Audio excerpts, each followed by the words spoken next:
दाता भला करे।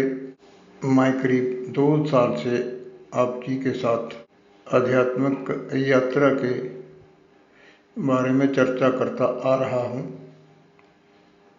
शुरू कैसे करना है, रास्ते में क्या क्या बाधाएं आती हैं और क्या क्या अनुभूतियाँ होती हैं, इनके ऊपर मैं बहुत दफ़ा आप जी के साथ खुल के चर्चा कर चुका हूँ। अभी कुछ दिनों से मेरे आध्यात्मिक मित्र साथियों के ये फ़ोन आ रहे हैं, जिन्होंने मेरी नाद के ऊपर जो है वो ऑडियो सुनी है, उसकी चर्चा वो करते हैं, अपने बारे में बताते हैं। कोई 10 साल से, कोई 15 साल से, कोई 20 साल से। एक मित्र तो ऐसे ही से जिन्होंने 36 साल पहले इस रास्ते पे चलना शुरू किया था।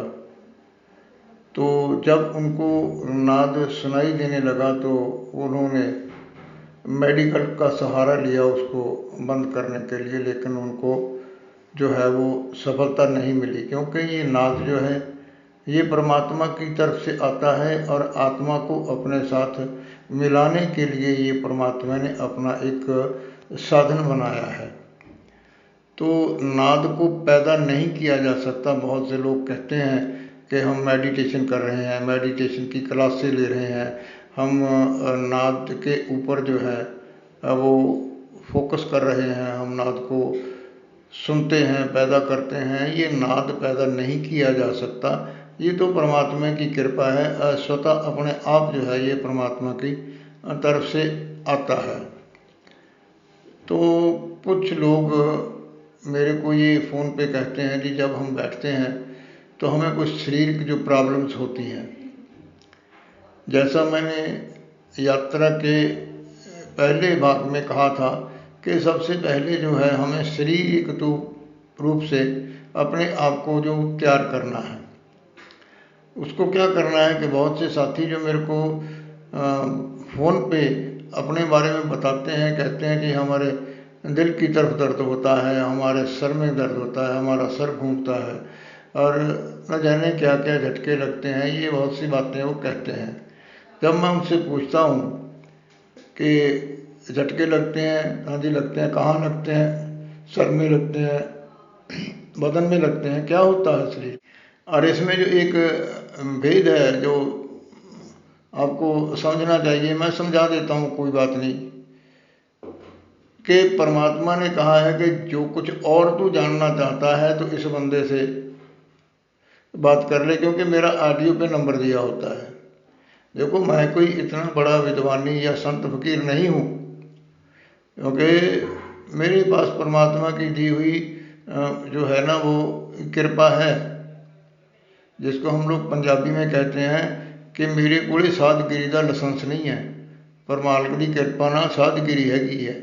यानी हिंदी में इसको ये कहते हैं कि भाई मेरे पास जो डेरा होता है, एक डंडा होता है, एक हमारे यहाँ पंजाबी में डोलू कहते हैं, यानी बर्तन होता है जिसमें जल होता है, उसी से लोगों को आशीर्वाद देते हैं, उसी से जो फकीर लोग हैं क्रोध में आके उसी से श्राप देते हैं। मेरा कोई डेरा नहीं, मेरे पास कोई डंडा नहीं, मैं गृहस्थी बंदा हूँ, परमात्मा की बंदगी करने वाला हूँ। अगर आपने मेरी ऑडियोज़ में मेरी आध्यात्मिक यात्रा पार्ट 1 और विशेषकर पार्ट 2 अगर सुनी हो, नहीं सुनी है तो ज़रूर सुनिएगा। मेरी आध्यात्मिक यात्रा में सहायता करने के लिए परमात्मा ने मेरे को 6 संत दिए और सब जो है ना ऊंची अवस्था के थे। मैंने जो भी पाया है वो आंतरिक ज्ञान पाया है। मैं कुछ भी ऐसा अपने ऑडियोज़ में नहीं कहता हूँ जो मैंने पढ़ा हुआ हो या सुना हुआ हो। जो भी प्रश्न आपके होते हैं वो मेरे साथ प्रैक्टिकली पहले हो चुके होते हैं, मैं उन्हीं के अनुसार आप जी के साथ चर्चा करता हूँ। इतनी लंबी बात कहने का मेरा मकसद यही है कि पहले आप अपने को शारीरिक रूप से तैयार करो और फिर उसके बाद आप अपने को विचारों से तैयार करो। विचारों से तैयार करने का मेरा मतलब ये है कि जैसे मैंने उसमें दूसरी ऑडियो दी थी कि पहले आप अपने संशय निवृत्त करो। मैं ये बिल्कुल नहीं कहता कि आप मेरे से बात करके अपने मन की बात का समाधान लो और मेरे को फॉलो करो। आप मुझसे बात करो, चर्चा करो। हाँ, ये मेरी एक रिक्वेस्ट है कि आप मेरी किसी के साथ तुलना मत करो। Don't compare me with anybody else, क्योंकि सबका अपना अपना अनुभव है। अगर आपको मेरी बात में कुछ समाधान आपकी यात्रा का मिलता है तो आप मेरे को फॉलो करो।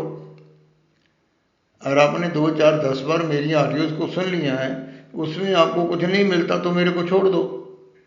ऐसे ही जो दूसरे लोग हैं उनको आप फॉलो करते हो, उनको समझते हो, तो आप उनसे अपनी बात का समाधान लो। अब देखिए, बहुत से साधक मित्र साथी ऐसे हैं जो मेरे को अपने पारिवारिक जो उलझने हैं, जो प्रॉब्लम्स हैं, उनका सलूशन पूछते हैं और कहते ये हैं कि हमने जी फलां गुरु महाराज जी से दीक्षा ली है, हम उस धर्म को मानते हैं। तो आप उनसे क्यों नहीं चर्चा करते? और इसके उत्तर में वो कहते हैं जी हमने उनसे चर्चा की थी। अब वो कहते हैं जी हमारे साथ तो जो है ना वो अध्यात्मिक की बातें करो, ये संसारिक बातें हम नहीं सुनते हैं, हम इसका हल नहीं बताते हैं। तो फिर कहाँ जाएं लोग? संत फकीर है तो उसको, उसके साथ जो जुड़ा है तो उसने तो अपना आप उसको सौंप दिया। देखो, एक बात याद रखने की है, मौत कोई संत फकीर इतनी जल्दी नहीं बदल सकता। बहुत ऊंची कोटि की अवस्था हो, संत तो मौत टाल सकते हैं, जिंदगी की एक्सटेंशन भी दे देते हैं, लेकिन ये रेयर केस हैं। ये मैं कभी बताऊंगा, मैं इसकी मिसाल हूँ। मेरे को बहुत बार संतों महापुरुषों ने जो है वो सामने खड़ी मौत से बचाया है, मरने के बाद भी मेरे को बचाया है।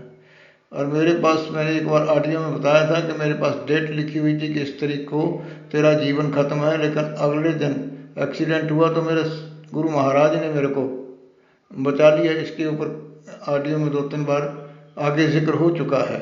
कहने का मेरा यह है कि आप पहले अपने संशय जो है ना उनसे निवृत्त हो। जो आपके मन में विचार हैं, ये होना चाहिए, ये नहीं होना चाहिए, ऐसा क्यों है, ऐसा करना चाहिए या नहीं करना चाहिए, इन बातों को आप पहले जो है ना अपने गुरु महाराज से पूछो। जो भी आपके गाइड हैं, मेडिटेशन जो आपके परिजन हैं, उनसे आप पूछो। और जो भी आपको मेडिटेशन क्लासेस देते हैं, कोर्सेज देते हैं, उनके साथ जुड़े हैं, आप उनसे पूछो। जब आप इन शंकाओं से, समस्याओं से निकल जाएंगे, तब आपकी जो है ना वो आध्यात्मिक यात्रा है ना वो चलेगी।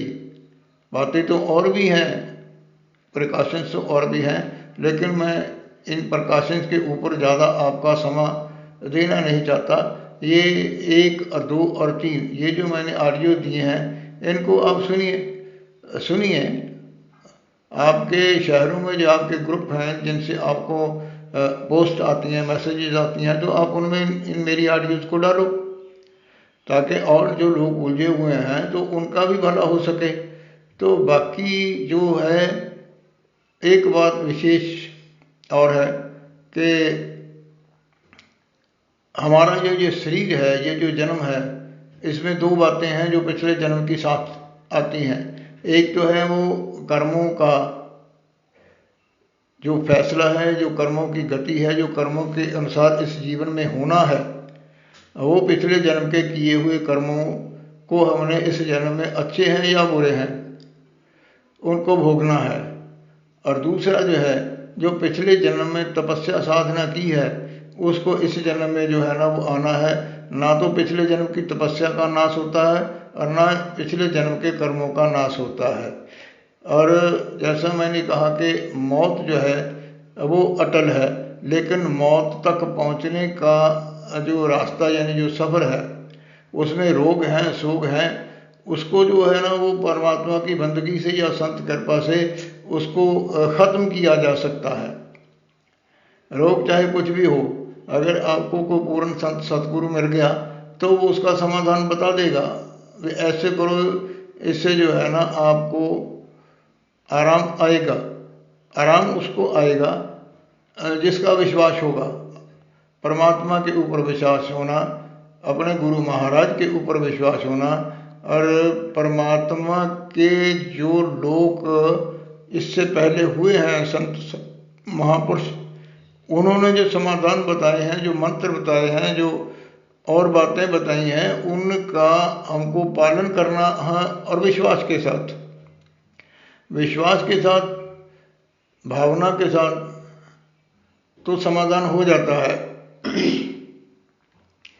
एक और जरूरी बात, देखिए, हम लोग किसी के पास जाते हैं काम के लिए और उसको कहते हैं मैं तेरे पास इस काम के लिए आया हूँ और पता नहीं तू करेगा कि नहीं करेगा, तो वो नहीं करेगा। अगर आप जाके किसी से काम की कहते हैं कि मैं तेरे पास इस काम के लिए आया हूँ और इस भरोसे के साथ आया हूँ कि तू मेरा काम जरूर करेगा, तो उसकी पहुंच में ना भी हो तो वो कोशिश करता है आपका काम करने के लिए। इसी तरह जब अरदास प्रार्थना विनती करनी है तो उसमें ये भावना होनी चाहिए कि परमात्मा हमारे सामने विराजमान है और वो हमारी सब बातें सुन रहे हैं, और ये विश्वास होना चाहिए कि मैंने जो परमात्मा से प्रार्थना की है वो परमात्मा मेरी प्रार्थना सुनेगा और उसका हम समाधान मेरे को देगा, और उसका जो है ना वो मेरे ऊपर जो मेरे को चाहिए, रोग है तो उसका इलाज है तो वो परमात्मा का साधन है। उसने कैसे करना है, कहाँ से करना है, ये परमात्मा जानता है। लेकिन बात विश्वास की है, विश्वास है तो सब कुछ है, अगर विश्वास नहीं है तो कुछ भी नहीं है। धन्यवाद। दाता भला करे।